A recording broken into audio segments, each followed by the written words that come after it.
Osteoporosis వ్యాధి వలన కానీ, స్పాండిలైటిస్ వలన కానీ, స్పాండిలోసిస్ వలన కానీ, ఎప్పుడైతే ఇలాంటి బయోమెకానికల్ ప్రెషర్స్ ఈ నరాల మీద పడుతుందో ఎక్కువగా ఈ మెడ నొప్పి, కాలర్ బోన్ నొప్పి ఏరియాలో మనకు ఎక్కువగా ఉంటుంది. ఇది కాలర్ బోన్ అండి, ఇది మెడ. సో మెడ నుంచి వచ్చే నరాలు కాలర్ బోన్ పక్క నుంచి చేతిలోకి పోతాయి. సో ఎప్పుడైతే ఏదైనా మనకు సమస్య మెడలో ఉన్నా, ఏదైనా మనకు సమస్య ఫ్లెక్సెస్లలో అంటే నరాలలో ఉన్నా, ఏదైనా మనకు సమస్య కాలర్ బోన్లో ఉన్నా కూడా అది రిఫ్లెక్ట్ అవుతుంది. కానీ మేజర్గా మెడ ఎముక నొప్పి మనకు కాలర్ బోన్ వరకు వెళ్ళి చేతిలోకి వస్తుందా అంటే అది మనకు మెడలో ఉన్న ఈ నరాల యొక్క ముఖ్య ఒత్తిడి వలన మనకు ఈ ప్రాబ్లం వస్తుంది. సో పర్టికులర్గా మనము ఎప్పుడైతే వ్యక్తి మెడ నొప్పి అన్నారో మెడని మనం కరెక్ట్గా ఎగ్జామిన్ చేయాల్సిన అవసరం ఉంటుంది.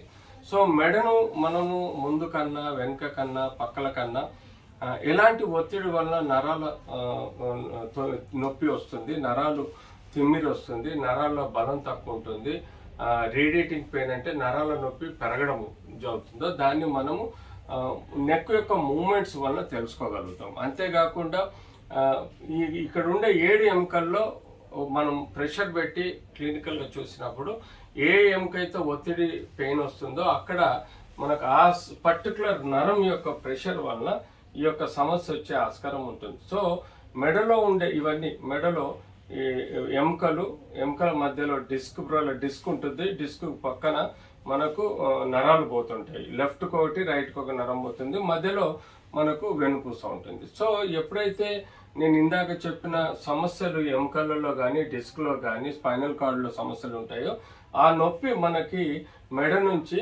కాలర్ బోన్ వరకు వెళ్ళి అక్కడి నుంచి మనకు చేతిలోకి లాగే ఆస్కారం కూడా ఉంటుంది. సో ఇలాంటి సమస్యలు మనకు ఉన్నప్పుడు క్లినికల్గా డయాగ్నోస్ చేసుకొని తర్వాత ఎక్స్రే, ఎంఆర్ఐ, సిటీ స్కాన్స్ ద్వారా మనం డిసీజ్ని కన్ఫర్మ్ చేసుకోవచ్చు.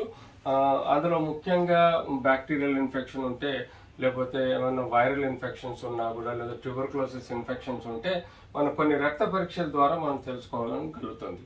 సో వన్స్ అంటే ఎంఆర్ఐ ద్వారా మనకు కన్ఫర్మ్ అయిందనుకోండి, ఇది బయోమెకానికల్ ప్రెషర్ అంటే డిస్క్ ప్రొలాప్ వలన ప్రాబ్లం అవుతుందా, లేకపోతే మనకు బోన్ వలన ప్రాబ్లం అవుతుందా అనేది రూల్ అవుట్ చేసుకోవాలి. So spondylosis, spondylitis, disc prolapse, bone tumours, infections ఇవి మేజర్గా మనకు ఉంటాయి. తర్వాత ఇంజురీస్ వల్ల ఫ్రాక్చర్స్, బోన్లో ఫ్రాక్చర్స్ అయినప్పుడు కూడా నరాలు ఒత్తిడిలో ఉన్నాయి. సో తద్వారా మనం తెలుసుకోవాల్సింది ఏంటంటే ఆ స్పెసిఫిక్గా కారణం తెలుసుకోవాలి. కాలర్ బోన్ అంటే కాలర్ బోన్ పక్కన కాలర్ బోన్ ఇంజురీస్ కానీ, కాలర్ బోన్ పక్కన ఉండే జాయింట్స్ వలన ఇంజురీస్ వలన కానీ, లేకపోతే కాలర్ బోన్కు ఫ్రాక్చర్స్ అయినప్పుడు, ఈ నరాలు పాస్ అయినప్పుడు అందులో కంప్రెషన్ వచ్చినప్పుడు కూడా ప్రాబ్లం ఉంటాయి. So for example collar bone fracture అయిన తర్వాత అది ఇంప్రాపర్గా హీల్ అయినప్పుడు దాని చుట్టూ ఉండే ఎముక గూడుకున్నప్పుడు ఆ పక్కన ఉండే నరాల మీద ఒత్తిడి పడ్డప్పుడు కూడా మనకు సమస్యలు అవుతాయి.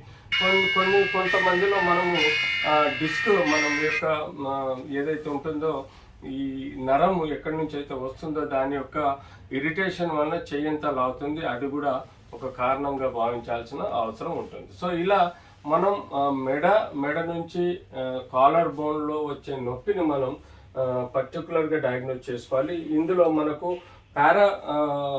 స్పైనల్ మజిల్స్ స్పాజమ్స్ అంటే కండరాలు పట్టుకోవడము, లిగమెంట్స్ పట్టుకోవడము, టెండన్స్ ఒత్తిడి లోనవడం వల్ల కూడా సమస్యలు రావచ్చు. కొంచెం వీపులో మనకు మెడ నుంచి వీపులో నరం లాగుతుంటుంది, దాన్ని ఇంటర్స్కాపులర్ ఫేషియైటిస్ అంటాము. మన వీపులో ఉండే ఎముక వెన్నుపూసకు మధ్యలో ఉండే ఇరిటేషన్, ఇన్ఫ్లమేషన్ వల్ల దాన్ని ఇంటర్స్కాపులర్ ఫేషియైటిస్ అంటాం. అది కామన్గా చూస్తుంటాం. ఈ ఇంటర్స్కాపులర్ ఫేషియైటిస్ అనేది సివియారిటీ చాలా ఎక్కువ ఉంటుందండి.